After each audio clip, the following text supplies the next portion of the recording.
Réaction tout de suite ce soir de François Meunier de l'Association des restaurateurs du Québec. Bonsoir. Bonsoir, M. Fillon. Alors, la nouvelle subvention pour le loyer est quand même pas mal plus simple que la précédente, mais elle arrive quand même 6 à 8 mois plus tard, la formule simple. Comment c'est reçu? Bien, on faut quand même dire que c'est une excellente nouvelle. Là. On en a besoin absolument de cette aide-là. Et on salue là, que le gouvernement fédéral ait fait amende honorable et ait changé le modèle, beaucoup plus simple, géré par l'Agence de revenus du Canada. On nous a dit aujourd'hui que les entreprises qui ont déjà un dossier à l'agence pourraient penser avoir un versement dans leur compte aussitôt que le 4 décembre. Exactement, exactement. Donc, le 4 décembre, ça vient rapidement. Ce qui ne vient pas rapidement en ce moment, c'est l'aide du gouvernement du Québec qui a été annoncée au début du mois d'octobre pour payer les coûts fixes. Et ça semble tomber lentement ou pas du tout. Qu'est-ce que vous en savez?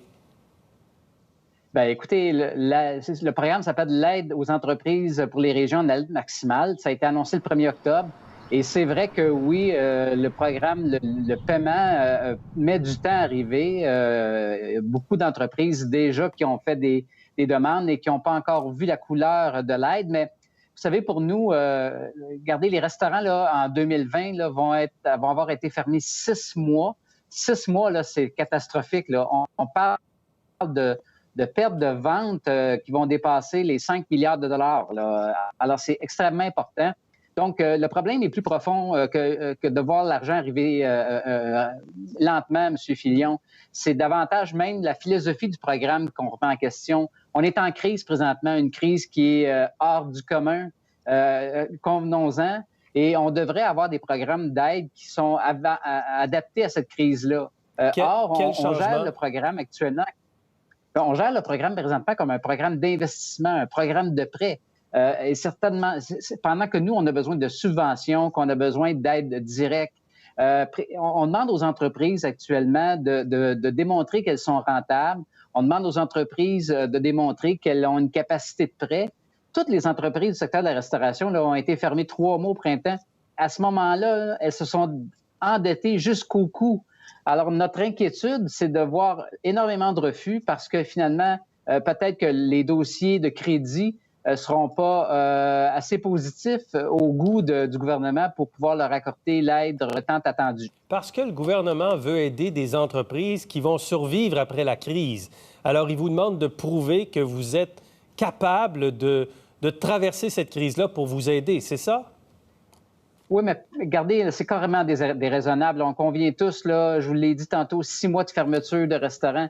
Qui est en mesure présentement de sortir la tête de l'eau? À peu près personne. C'est pas les prêts à manger et les livraisons qui vont nous permettre de survivre. Et on ne blâme pas les villes ni LMRC qui ont la responsabilité d'administrer ce programme-là.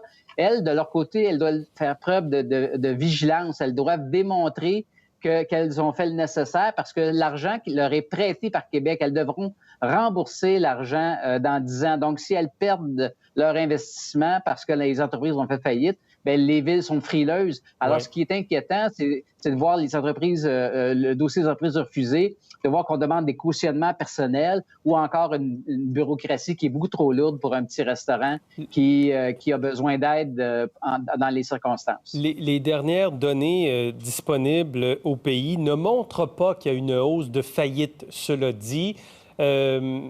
Pourquoi? Comment ça s'explique que les faillites ne soient pas en train d'exploser alors qu'il y a tant de situations pénibles et désastreuses pour tant d'entreprises? Bien, nous, on pense qu'on vit sur du temps emprunté, M. Fillon. On pense que les programmes d'aide, particulièrement au fédéral, le compte d'urgence pour les entreprises, la subvention salariale d'urgence, tout ce qui est arrivé à gauche et à droite là, pour nous permettre de passer à travers la crise ont certainement eu leur effet. La saison estivale a été quand même profitable pour plusieurs, pas pour tout le monde. Montréal a été durement touché, convenons-en, Québec aussi, mais c'est probablement davantage les prochains mois qui nous donneront un meilleur portrait de la situation en ce qui concerne les faillites. Après les fêtes. Après les fêtes, surtout si, évidemment, l'aide de l'État n'arrive pas à temps. François Meunier, merci beaucoup pour cette entrevue ce soir. Merci de m'avoir reçu.